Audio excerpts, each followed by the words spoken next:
Hey guys, Josh from soccerreviewsforyou.com, bringing you my first impressions plus on-feet video of the brand new Puma evoSPEED 1.4. Now inside the box, all you get are the shoes themselves. They do not come with any extras. So let me get these guys out of the box really quickly, and we'll take a closer look at the new standard evoSPEED model, the evoSPEED 1.4. Now up until now, what you guys have seen on the channel in regards to new evoSPEEDs are the SL variations, both synthetic and leather. Obviously, the synthetic evoSPEED 1.4 SL is a controversial release in that it comes with that warning sticker telling you that they're only good for up to 10 games. It's a match-only shoe, only to be used on natural grass. Now, this being the firm ground version, is also only to be used on natural grass, but it, unlike the SL model, will actually be durable. In fact, the standard evoSPEED models historically have been very durable, so you don't have to worry about that with any of the standard variations or any of the models below the SL version for that matter within the evoSPEED line.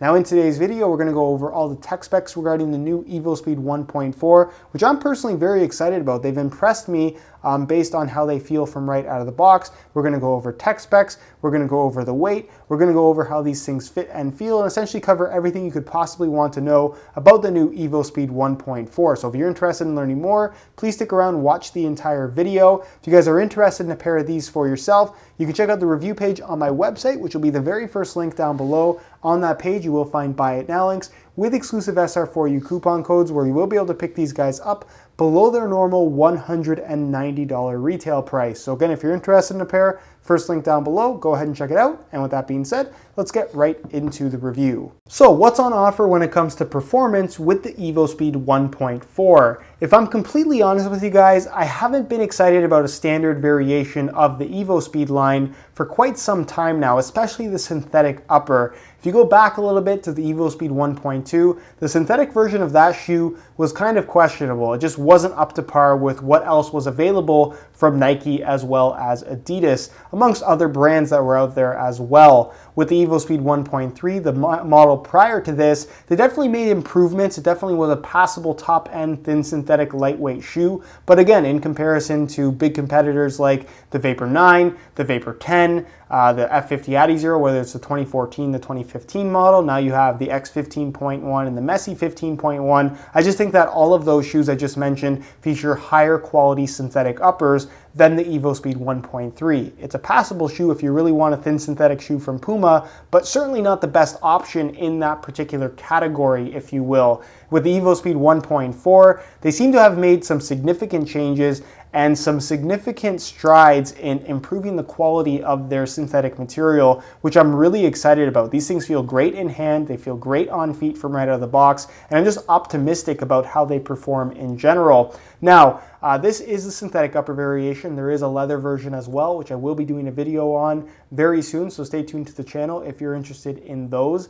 But the synthetic version this time around for the evoSPEED 1.4 is made out of two different types of synthetics. That reminds me a little bit of what we got from the 2014 F50 in terms of how it's segmented. So you're going to notice that there's a seam through the midfoot on both the lateral and medial side. On the lateral side, the seam is kind of on a 45. It's got that kind of zigzag stitching and then a fused piece of material on top. And then of course on the medial side, it's a little bit more straight, and again, zigzag stitching with the fuse on top. And essentially it separates the front half and the back half of the synthetic. The front half is what's described as an ultra thin microfiber material. The same description we've got on the last couple of evoSPEED models. With that being said, this is dramatically improved. It's about the same thickness as I would say the evoSPEED 1.2, but significantly softer. This has a much nicer quality about it, much more natural. It doesn't have that plasticky sensation that you get from the 1.2 as well as the 1.3. So I'm really, really happy about this. This reminds me a lot of actually the new X15.1 model,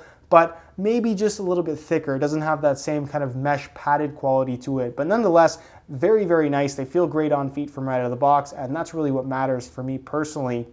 Now, you're going to notice that the surface of the synthetic portion, this front portion, is not smooth either. It has some texturing to it. There's actually a raised kind of crisscross pattern there. That's not necessarily there for stability. It's there, one, to add some texturing to the surface of the upper. That's not going to be super noticeable while you're actually wearing the shoes, if I'm completely honest. But what it does do is it gives them a surface to print their grip text texturing that has been featured on the last couple of models, but because of its kind of very small amount of actual printing on the upper, it's a feature that's not super noticeable when you wear the older versions of the evoSPEED. On this shoe, it's printed across all the raised areas of the upper, so you can see the base is matte finish, whereas that top layer where the raised area is all has that shiny grip text texturing to it. The grip text is supposed to be something like ACC from Nike, a wet control element to allow for a little bit of extra grip on the ball, which from what I've found is somewhat noticeable when you're actually playing in dry conditions. You get that little bit of extra grip,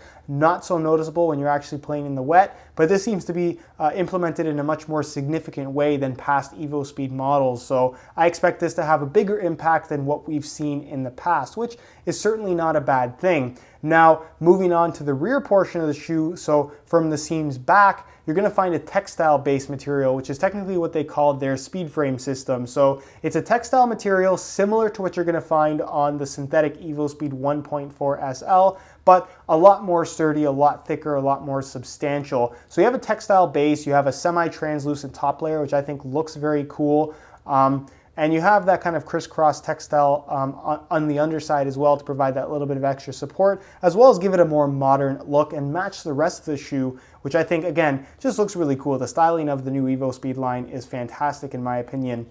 Now this rear portion is definitely not as soft, it's definitely not as thin as the front portion made from microfiber, but it's there to provide that little bit of extra structural integrity to the upper, mainly through the midfoot here on the lateral side, which is very, very important in order to maintain a responsive sensation from the soccer cleat. So I expect this to perform really, really well. It's not stiff or anything like that. And in all honesty, I much prefer this type of material in comparison to the speed foil that we saw on the rear of the 2014 F50, which I compared this shoe to just not too long ago. The laces run through the middle as we're kind of used to here with the evoSPEED line. No complaints about that at all. It's got a nice deep lacing system so you can get the shoes nice and tight or however loose, however you want them to fit. You'll be able to achieve that with this particular lacing system. The tongue itself is made from a thin textile material, not the same microfiber as the rest of the shoe.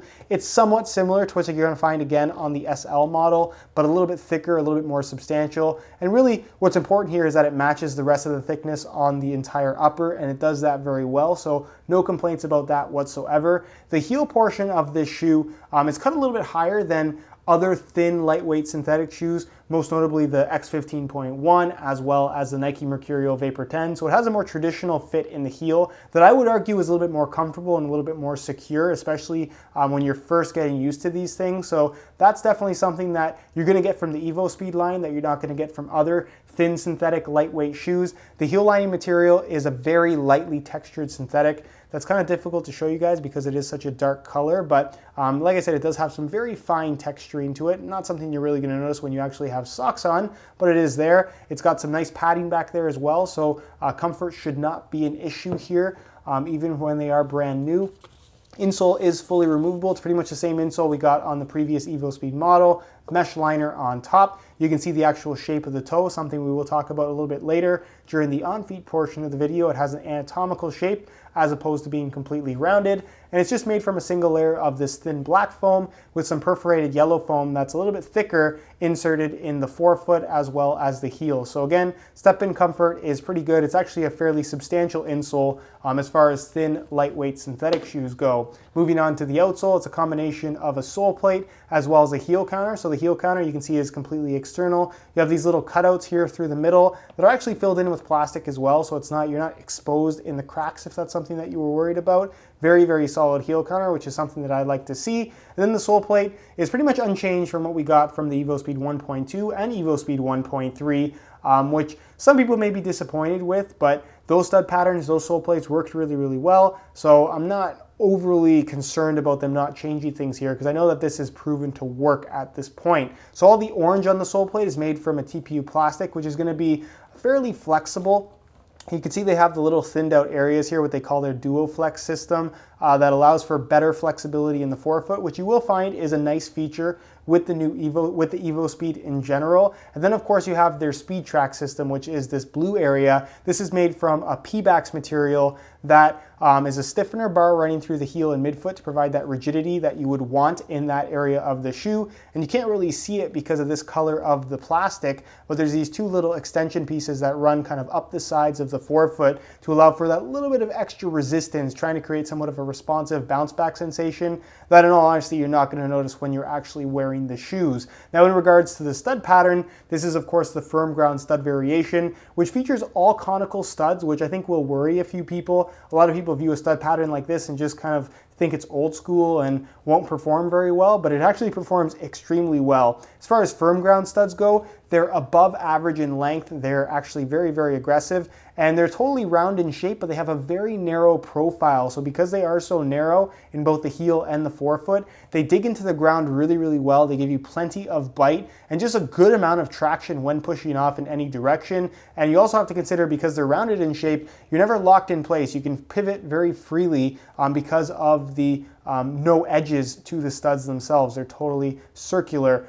So overall, stud pattern works really, really good. It's proven at this point. I've used it several times before, and I expect it to work just as well on the evoSPEED 1.4 as it has on past models. So the only thing you have to keep in mind with this particular shoe, and really any evoSPEED model, is that the sole plate can be a little bit thin considering how long and how narrow the studs are. So if you are playing on harder ground playing surfaces, you may run into some stud pressure issues, not necessarily right away, but a couple months down the line, once the sole plate does start to break down, which is something that will happen with use. It's not something you can really control. Again, stud pressure could become an issue down the line. So unless you're playing on really, really hard ground, it's not something you really have to consider. But if you are playing on hard ground, maybe not the best option for you for the long run. So overall, that's pretty much what you need to know about the evoSPEED 1.4. I'm really happy with them. They seem to be a definite improvement over previous models, and I can't wait to try them out. In terms of weight, I thought we'd compare the evoSPEED 1.3 to the new evoSPEED 1.4 to see what the difference actually is, if there is any at all. So we're going to compare them both using the scale in real time. Keep in mind these are both in brand new condition and both the exact same size, 9.5 US. We'll start off with the evoSPEED 1.2. Throw it on the scale, and you can see that they weigh in at 7.65 ounces, the equivalent of 217 grams. So remember those numbers, change the scale back to ounces, pull these off, throw on the evoSPEED 1.4, and considering these have the same sole plate and stud pattern, there shouldn't be too significant a weight difference. And as you guys can see, 7.3 ounces, they're 0.35 ounces lighter, which is not significant at all, the equivalent of 206 grams. So they're technically a little bit lighter than the previous model, but the numbers are so slim that you're not really going to notice a difference either in hand or on feet. The biggest difference that you're going to notice on feet is that the material on this shoe, the evoSPEED 1.4, is a lot softer and just more comfortable in general in comparison to the evoSPEED 1.3. And if we're comparing the weight to other models out there, these are slightly lighter than the new X15.1 from Adidas, slightly lighter than the new Messi 15.1, about the same weight as a pair of Superfly 4s, but not quite as light as a pair of Nike Mercurial Vapor 10. So that kind of helps to put things into perspective. They're pretty light, certainly not as light as the evoSPEED 1.4 SL, but those also aren't very durable, whereas these should be relatively durable. So again, it really depends on what you want, but if you're looking for light, thin synthetic shoes, this definitely seems to be a pretty solid option so far. In terms of aesthetics, I really, really like how these shoes look. When I first saw the online pictures, the press release pictures, honestly, I was not impressed by these things, but in person, they look really, really good, and hopefully that does come through in the video. This is, of course, the launch color, which is what they call Lava Blast. It's basically just a bright orange, and you can see because you have varying materials on the upper, there are some different shades of orange. The laces are slightly different than the front portion of the upper, which is slightly different than the back portion, which is slightly different than the sole plate, but that's going to happen when you have the same color with varying materials and varying finishes. Overall though, you have the white accents, the Puma form stripe on the lateral side, the Puma branding on the medial side, which I think looks great, and then of course that dark navy blue color in the tongue, the heel liner, the speed track on the sole plate, as well as the tips of the studs that I think all work really, really well. If you're looking for brightly colored shoes, this is definitely the way to go. And again, I just think it's a really cool looking shoe, but I'd be curious to hear your opinions down below in the comment section. Do you like how these look? Why or why not? And with that being said, let's move on to the on-feet portion of the video so we can get a better idea as to how these shoes fit and of course what the sizing is like. Alright, so here is a look at the evoSPEED 1.4s on feet. On my left foot I have the stock orange laces that come with the shoes, and on my right foot I have a pair of blood splatter SR4U replacement laces. If you're interested in a pair of replacement laces for yourself, be sure to check out the website www.sr4ulaces.com. You'll find a direct link to that website down below in the description of this video. Now in terms of how these things fit and feel on feet, I'm extremely happy with them. They are a major improvement over all past evoSPEED models. The upper no longer has that kind of firm, stiff, plasticky sensation. Instead, it's a soft microfiber material that feels thin, it's flexible, it's pliable, and it just feels really comfortable against your foot. There's really no other way of putting it. Minimal break-in time is required just based on how they feel on feet. The fit in the heel, like I mentioned, comes a little bit higher in the back, so it's much more secure than what you're gonna find from a lot of low-cut models from both Nike and Adidas, or at least has a slightly more traditional sensation on foot in that rear portion of the shoe that I personally really like. It's very, very comfortable. And in regards to the shape of the shoe, it of course does have that anatomical shape at the front, where it comes to more of a point at the big toe and then curves around like the natural shape of a foot as opposed to just being completely rounded. It's a little bit different from what you may be used to if you haven't worn a Puma shoe in the last couple of years, but it's not something that should take too much of an adjustment period, maybe a couple hours if it's something that you really find weird, but after that it's not something that should bother you at all. And I think for most people it's just not something that you're going to notice while you wear this shoe, period. So as long as you get the right size, it's not something that should bother you whatsoever. In regards to the width of the shoe, it is a tighter fitting shoe as you'd expect from something that is light and made from a thin synthetic, but it definitely is not what I would consider narrow. It's got more width to it than the X15.1, the Messy 15.1, and especially something like the Nike Mercurial Vapor 10. So if you're looking for your widest thin synthetic option, this would definitely be one of those options, although I wouldn't say that it's the best option for people with really, really wide feet. If that's you, you probably want to go with something with a leather upper that's going to allow for a little bit more stretch than these guys, because these are honestly not going to stretch all that much. So the way they fit from right out of the box is more or less the way they're going to fit for their entire lifespan. In regards to sizing, the evoSPEED line runs a half size small, so instead of wearing my usual size 9 US, I bumped it up to a 9.5. That's what I'm wearing in these guys, and the fit and the length is absolutely perfect. So if you are looking to order a pair of these for yourself, I would strongly recommend going a half size up in order to achieve the best possible fit. Alright guys, that's it for my first impressions of the new synthetic evoSPEED 1.4 from Puma. Expect to see more follow-up content on this shoe in the near future on my YouTube channel, as well as a detailed written review in the coming weeks, which will get posted on the review page of my website, which will be the very first link down below in the description of this video. In the meantime, if you do want to check out that page, what you will find are high quality images of this exact shoe that I took myself, that'll give you a better idea as to some of the close-up details that you won't necessarily see in the online stock photos. And you'll also find buy it now links with exclusive SR4U coupon codes, where you'll be able to pick these guys up